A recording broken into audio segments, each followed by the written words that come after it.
Hello, I'm Kristen Oaks-White. And I'm Avery Davidson. Thank you for joining us for This Week in Louisiana Agriculture. May is Mental Health Awareness Month. That's a very important time for people who work in agriculture. Farm owners and workers have a much higher diagnosis rate for anxiety and depression. Fortunately, though, more people are talking about their struggles. The stigma is still there. TWILA's Josh Meeks talked to one family in St. Landry Parish working to get help to more people. For the Giras family, this is a pretty typical day. Courtney managing the farm's bookkeeping, Nicholas keeping the equipment running, and the kids getting fresh air in between homeschooling lessons. There are plenty of days where we're all at the shop, especially if it's a shop day, because not only does that give the kids a break from their schoolwork, but it also allows them to see kind of what Dad's day-to-day is like. Today, Dad is working on their planter, ensuring their crop of soybeans are evenly spread in the fields. Everything's looking pretty good. Like everybody else, I'm always wanting a little bit of rain, but at the same time, dry weather's nice because I can get something done. I say it all the time, a farmer's never happy. It's either too wet or too dry. Planter leveling and bookkeeping are just two of the thousands of tasks you take on when you manage a farm. Add 5 kids into the mix, and it can be a lot. I realized this isn't life. In her 20s, Courtney realized she was struggling with anxiety and depression. I can't think clearly, I can't function, I'm not here for my husband and my kids and our farm. So she sought help. Had I not had a supportive network or a medical professional to go to, it would have been a lot harder. The doctor helped, but Courtney also had a strong network of support, both from her parents and her husband. Courtney's struggle opened Nick's eyes as well. He says at the time he believed the only solution was to man up. I was that guy for a long time. At some point in time, you're going to go through anxiety. You're going to go through the nervousness about getting through the year. I don't believe there's a right way to deal with it, but I do believe that you can't do it alone. That's why Courtney is launching the program Cultivating Connection with Louisiana Farm Bureau.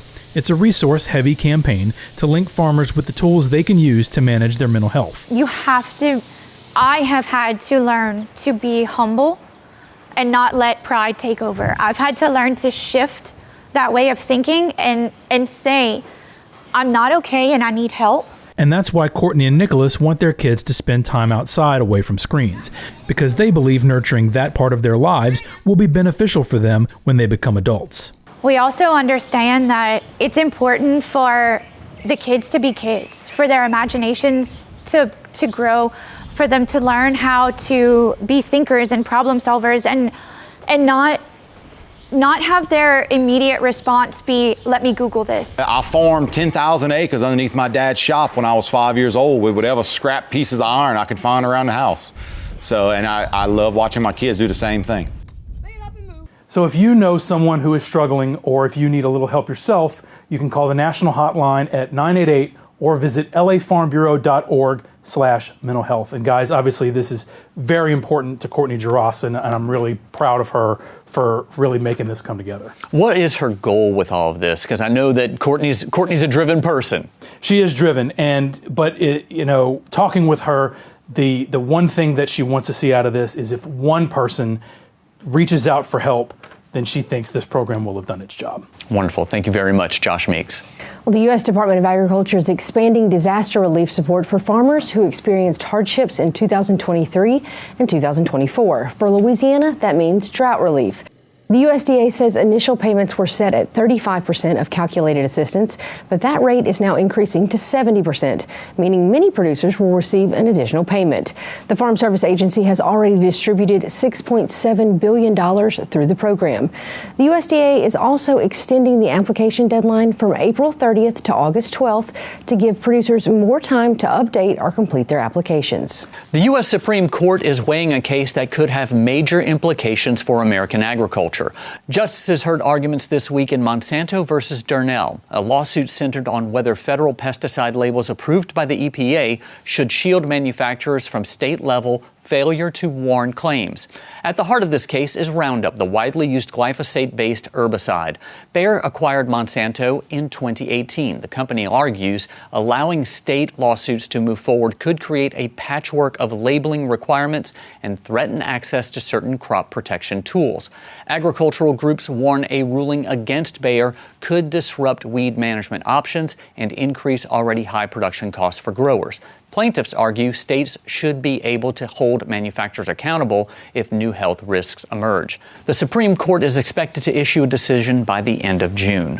For generations, a Natchitoches aquarium has been the star of many school field trips. Behind it, however, is some serious science and agriculture. This week, TWILA's Neil Malasaw takes us to Louisiana's only national fish hatchery, where the mission has changed over the years, but the dedication has not.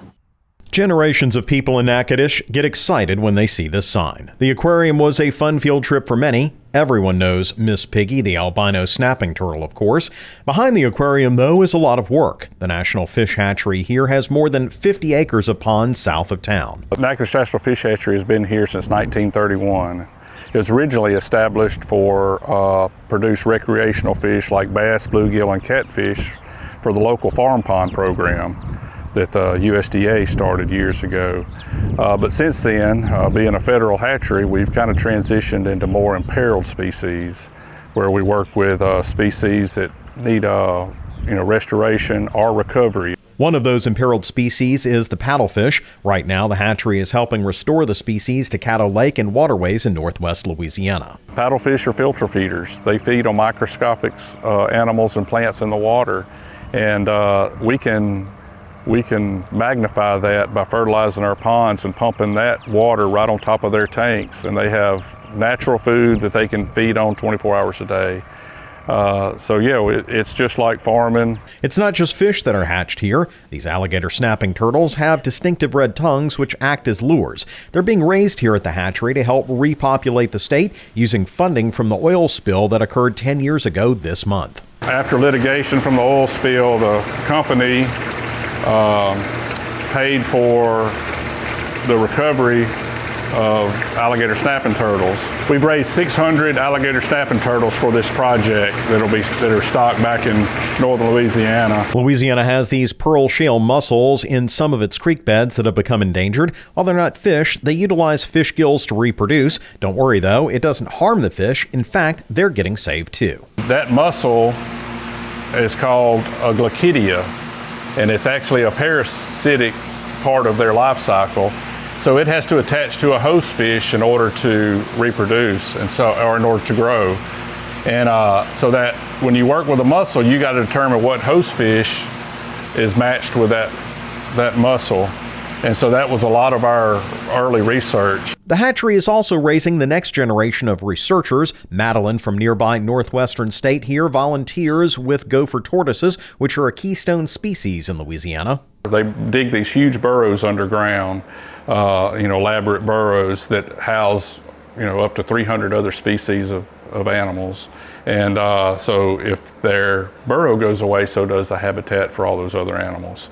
So they're very important. And the fish hatchery works with the state to still help stock ponds with commercial species like bass and bluegill. However, as their mission has changed, they've utilized existing facilities for new projects, saving time and taxpayer dollars. This was our maintenance shop and equipment shed that we converted into a culture facility just due to change in our mission and change in the needs of what we needed to raise. Each of the ponds like this you see here behind me at this fish hatchery are just under an acre in size, furthering the mission of this place to preserve the species we all love here in Louisiana. Reporting from Natchitoches, I'm Neil Malasaw. The National Fish Hatchery Aquarium is open 7 days a week from 8 a.m. to 3 p.m. For more information, you can visit our website at twilatv.org. Louisiana's timber industry is getting a major investment. Davis Timber Company announced it will expand operations in Beauregard Parish. According to the Louisiana Department of Economic Development, the nearly $2 million expansion will create 12 new jobs and an additional 9 indirect new jobs in the community.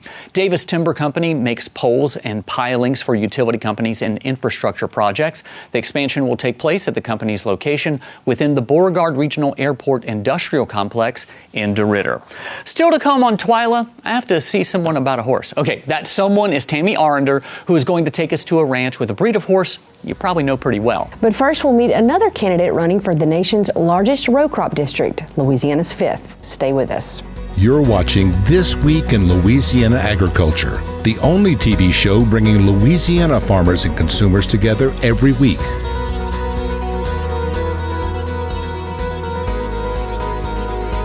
We continue our series meeting the candidates who are running for Louisiana's 5th Congressional District, the largest row crop district in the country. And right now we're going to speak with Blake Miguez, state senator. And Blake, listen, it's a pleasure having you here on This Week in Louisiana Thank you so much for having me. We appreciate being here at Farm Bureau's headquarters. This is where the magic happens. Well, there's a lot of magic that goes on at the legislature where you've been for about, 10 years now? Over a decade of delivering real results for Louisiana. For your viewers out there that want to know a little bit about my background, my name is Blake Miguez, and I'm running for Congress in Louisiana's 5th Congressional District.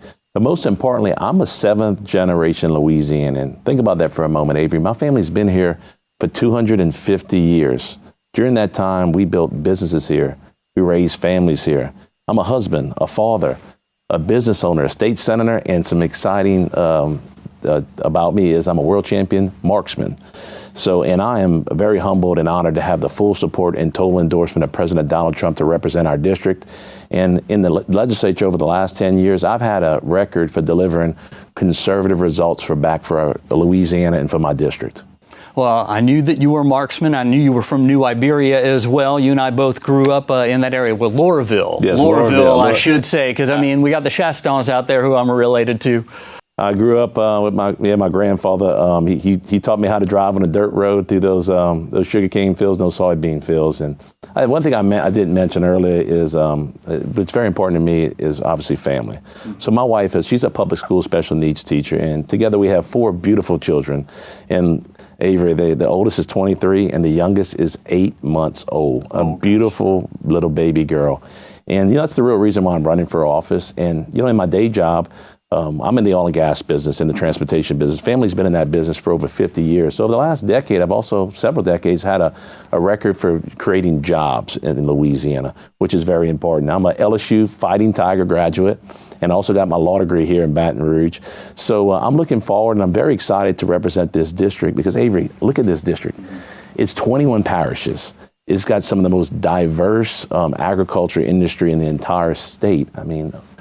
Rice, you've got soybeans, corn, cotton. Then you get to the Florida parishes, and you've got your dairy farms. You've got you even got fruits. You got peanuts. You got a little bit of sugarcane in Concordia.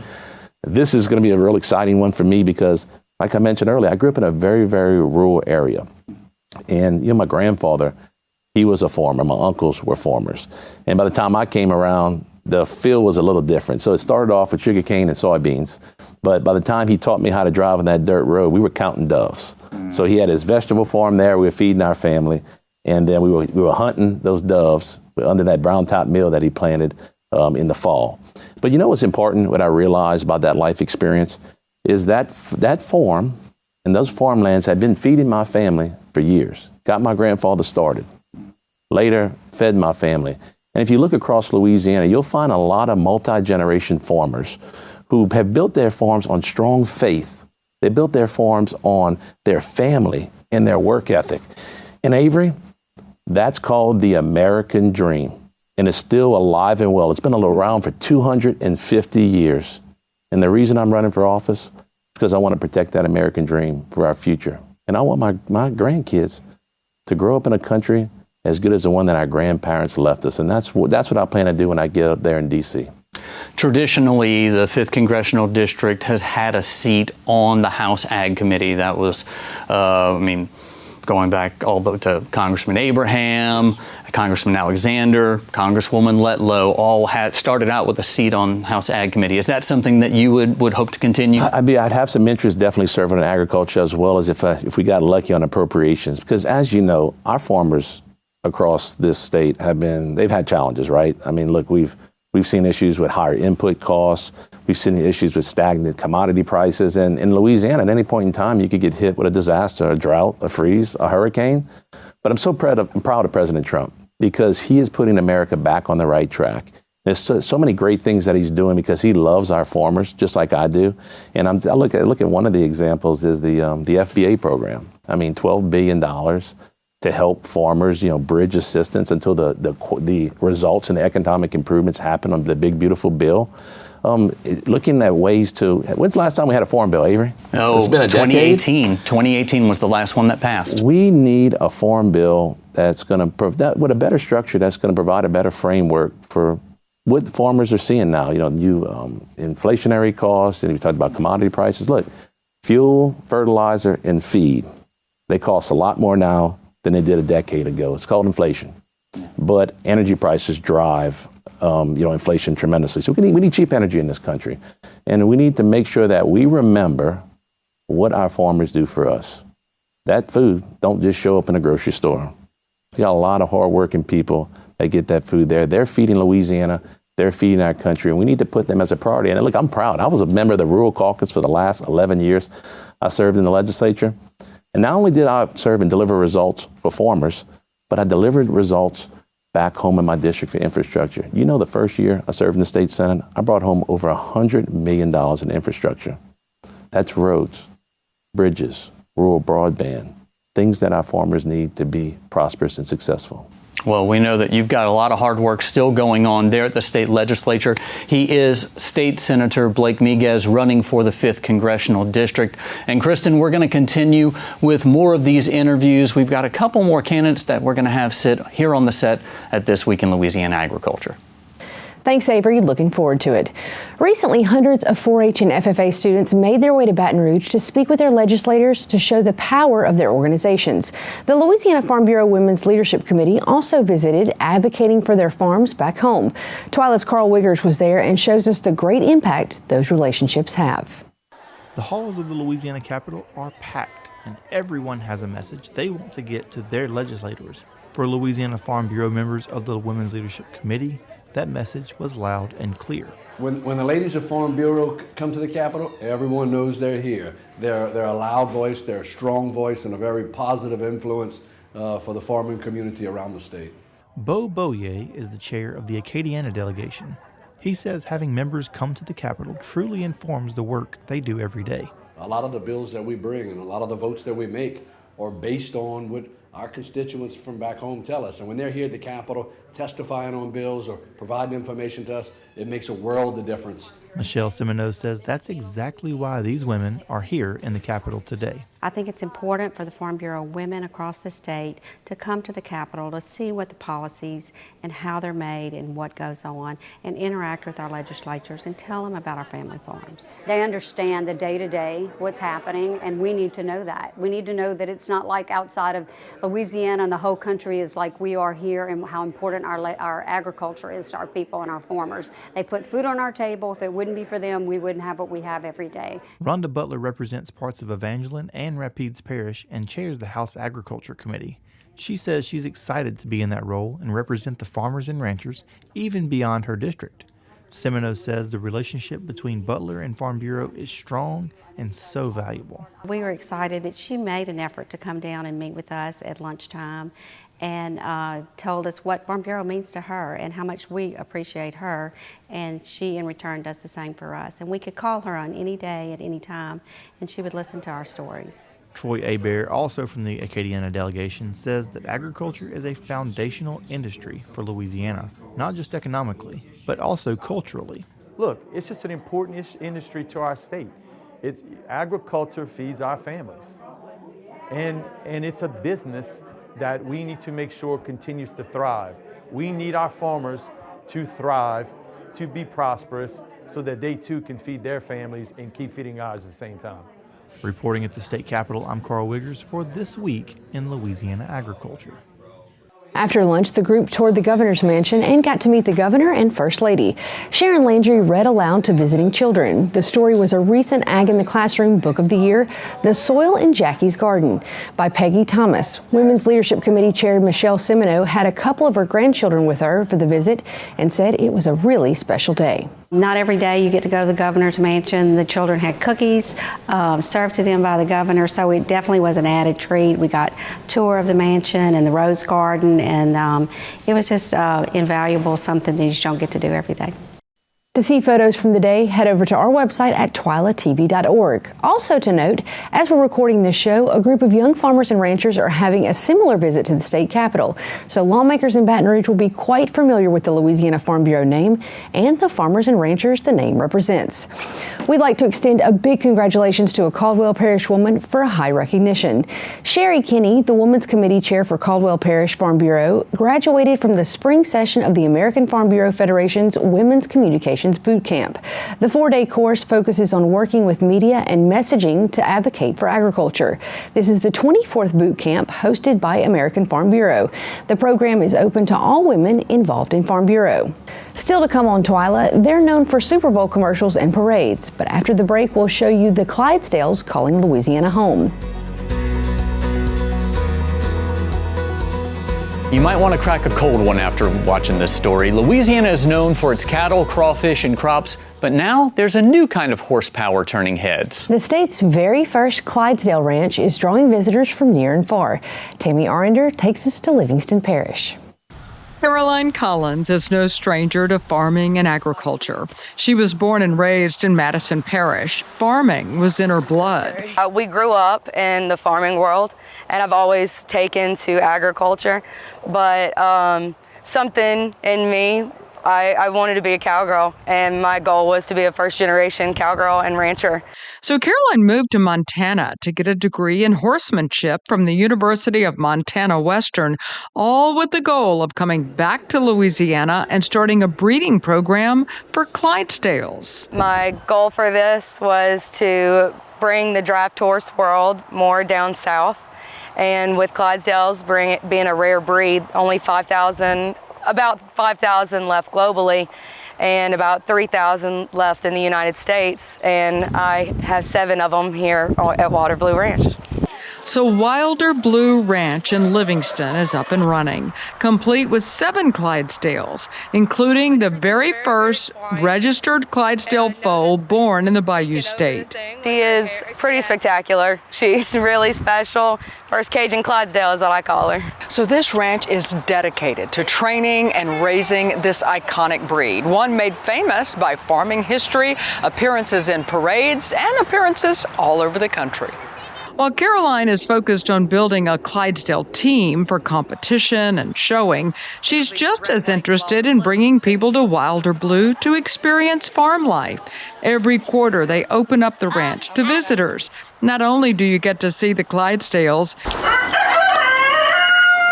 but you get to see the chickens, the turkeys, the rabbits, and the pigs, and they even have local vendors. The kids get a first-hand look at farming and ranching.